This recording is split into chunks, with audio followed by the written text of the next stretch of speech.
7h17 sur Europe 1. Les facs françaises sont-elles au bord du gouffre? Certains présidents d'université s'alarment. Alors quel est le problème? Où sont les solutions?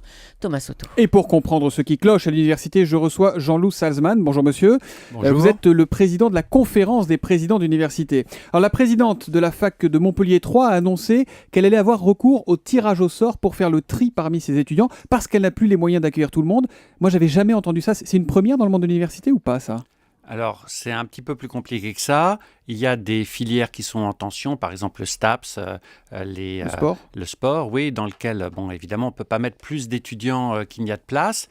Et depuis une dizaine d'années, la méthode de sélection en France, c'est le tirage au sort. C'est le tirage au sort, donc c'est pas quelque chose qui est inédit, ça se fait déjà. Voilà, avant c'était la règle de l'autobus, c'était premier arrivé, premier servi, et puis lorsque l'on a mis en place le système admission post-bac, c'est devenu le tirage au sort. Alors c'est révélateur des problèmes que rencontrent les facs, toujours à Montpellier 3. La présidente explique qu'elle a un trou de plus de 3 millions d'euros dans son budget, qu'elle va devoir réduire la voilure dans certains enseignements, fermer peut-être un site à Béziers.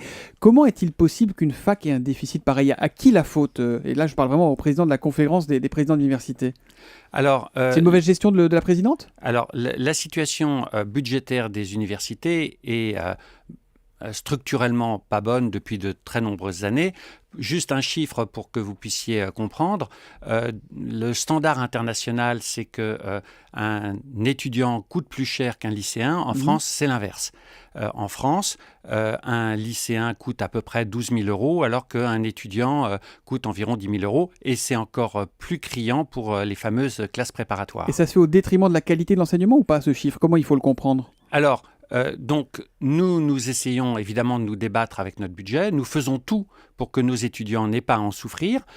Nous rationalisons l'offre de formation. Nous rationalisons aussi, malheureusement, un certain nombre de dépenses de fonctionnement. Et nous faisons tout pour, évidemment, passer cette mauvaise passe. Il faut savoir aussi que le budget de la nation n'est pas dans les meilleurs termes possibles. Jean-Loup Salzman, vous parlez du budget de la nation. Ça veut dire qu'aujourd'hui, avec la loi sur l'autonomie de l'université, les chefs d'entreprise que sont devenus les présidents d'université n'arrivent pas à gérer leur fac. C'est quoi? C'est l'État qui ne met pas suffisamment au pot? Encore une fois, 3 millions de déficit pour une fac, c'est considérable. Alors, ce qui se passe, d'abord, il faut savoir que le budget moyen d'université, c'est de l'ordre de 200 millions d'euros. Donc, 80% dit de masse salariale, c'est-à-dire le traitement des fonctionnaires.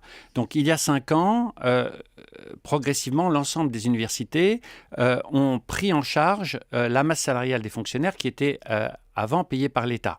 Et comme l'État a voulu faire des économies de bout de chandelle, 1% sur 200 millions, ça fait 2 millions d'euros. D'accord, et donc on en arrive à peu près à ces chiffres-là. Est-ce que la vraie question aujourd'hui, Jean-Loup Salzman, c'est pas celle de la vraie sélection, celle qui est aujourd'hui interdite en fac? Aujourd'hui, la sélection, on le voit, elle se fait par l'échec en fin de première année. Est-ce qu'il ne faudrait pas accepter cette idée que l'université ne peut pas accueillir tout le monde, qu'aujourd'hui ça sert à rien de construire encore des amphis pour mettre des étudiants qui sont dans des filières où il n'y a pas de débouchés? Est-ce qu'il ne faut pas avoir le courage de se poser cette question? Alors, la responsabilité des universités en France, c'est d'élever le niveau de qualification de nos jeunes, mais aussi des personnels actuellement en emploi.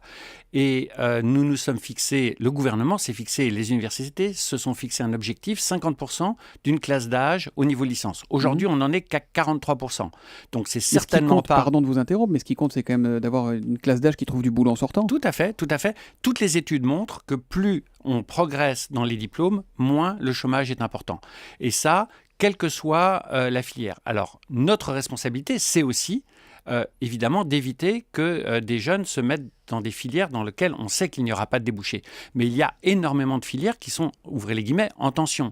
Et donc, nous avons une double responsabilité. Élever le niveau général de qualification et, deuxièmement, mieux orienter les jeunes vers les filières dans lesquelles il y a des débouchés. Merci beaucoup, Jean-Loup Salzman. Je rappelle que vous êtes le président de la conférence des présidents d'université. Merci d'être venu ce matin sur Europe 1. Europe 1, 7h21. Il y a deux façons...